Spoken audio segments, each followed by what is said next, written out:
3 or 4 steps, and then we're on to the next page, which is page 27. Now that we've discussed or understand how to identify a major scale, we can determine chords that are harmonious together. So the first, fourth, and the fifth notes in a major scale also identify the major chords in a key that sound good together. So these are called primary chords, and they're written as Roman numerals, capital I, which is 1, capital IV, which is 1 minus 5, basically, which is capital IV, which is 4, and then a capital V, which is 5. So that's how that works. And then, so if we're going to do this in the key of C, you'll see it written down below. We have our 1, our 4, and our 5. And so that right now, that just means we're going to make a chord out of these notes in our scale. And so if I was going to play those notes as a chord, I would just play C major, and then F is 4, and then G is 5. So you can kind of hear how they work together if you think about that and listen to it. So if I was to play a song and it was going to go like this: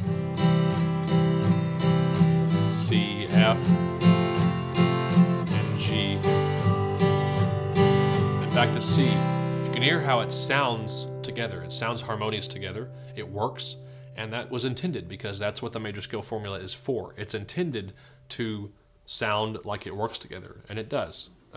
So if we play that C major scale, well, if we played the notes of the C major scale and then we take the first note, the fourth note, and the fifth note and make those major chords, which is what we just did, those should work together. And we're going to take that and we're going to move also to the G major scale. We're going to write out the notes for G major scale now, and we should be able to find the 1, 4, and 5 chords for the key of G also. So if we're looking at our piano that's right above on page 27, we can circle the notes if we want to, or we can just kind of follow through and find those notes. So if we had a C major scale, we had no sharps or flats, we did C, D, E, F, G, A, B, C, and now we're going to do G. So if we write out a G major scale, what's the first note? It's a G. Very, very challenging, I know. So start with a G note, and that's the first note that we go. So we do a G, and we have the whole step formula, whole step, half step, whole step, whole step, whole step, half step, written above, and it's in between, so we know G, and then we do a whole step from G to A. Then from A, we do another whole step to B, right? Because there's a sharp between the A and the B, and there's also a sharp between the G and the A. So we did G, A, B. Then we have a whole step from B, right? Yes, that's not right, because there is a half step in between the B and the next note, because we have 2 whole steps, which we've already done, G to A and the A to B, and now we have a half step. So a half step from B is B sharp? No, it's C, because there's no black key between B and C. So we go B straight to C, that's a half step. So we have G, A, B, C. And then on the next note, we're doing a whole step. So we go C to D, and you should be writing this in on your page. It should be G, A, B, C, D. So D is the whole step from C. Then we have another whole step from D, which is E. And then from E, we have a whole step. Now, think about what's after E. Look at your page and tell me if there's a black key or if there's no black key in between E and F. And there's no black key between E and F if you're looking at your page. So we want a whole step from E, which means we take a half step to F and a half step to F sharp, right? F sharp. Okay, so we go E to F sharp, and then from there we need a half step. So we're on the black key. We just want to go over one more note, and we want to make a G note as the last one. Now if we get to the last note and we're on F sharp, or we're on G sharp, or we're on A, we know somewhere in our formula we got wrong, because we should end back up on the same note that we started on. So we should have G, A, B, C, D, E, F sharp, and G. And so write that out, and then you'll see that we have the major scale of C written down, and we have the major scale of G written down.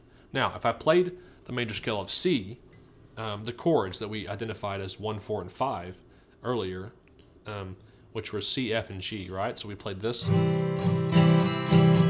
F, G. We said that it sounded harmonious together. Now, what if we play the G, C, and the D, which is the 1, 4, and the 5 in the key of G. Let's try that. See if it sounds harmonious together. It should, because that's what we told ourselves when we had the primary chords 1, 4, and 5 for the key of C. It should work for every key that we're in. So let's try that. G, C to D is the 1, 4, 5. G and C and D. And that sounds just as harmonious. It sounds like it works together, like it's something you might hear on the radio even. So we used the 1, 4, and the 5 in the key of C, and we used the 1, 4, and the 5 in the key of G to identify chords that work together when we're playing in those keys. So now that we understand that little bit, it shouldn't make full sense about how to work through some of these different pieces. We're basically just going to piece it together 1 week at a time until we understand how to transpose songs, how to change between chords, how to identify chords, how to listen to a radio, or listen to radio, or listen to one of your favorite bands, and figure out what key they're playing in, what the chords are to the song, so we can play it just like they do. So that's what we want to get to. And right now it might be like, why are we learning this? I don't understand that, but trust me, it's very valuable, and it's going to help you be able to play with some friends in the future, and be able to have all the tools to create your own music, or be a cover band, or whatever you might want to do in the future. Okay? So at the bottom of page 27, we asked the question, what would the 1, 4, and the 5 chord be in the key of C? And if we're in the key of C, we're going to take the first note, the 4th note, and the 5th note, and that's what the chord would be. So it's going to be C, F, and G, right? So we had the 1, 4, and the 5 as the C, F, and G chords. Then what are the 3 members of the G chord family? And we're just talking about primary chords. The 3 members of the G chord family are G, C, and D, and that's the 1, 4, and 5 in the key of G. So we just set them a little differently. With the 1, 4, and the 5 chord in the key of C, or the 3 members of the G chord family, they're all the 1, 4, and the 5 notes in that key. Okay? So let's go to the next page, and we've got week 5 suspended chords.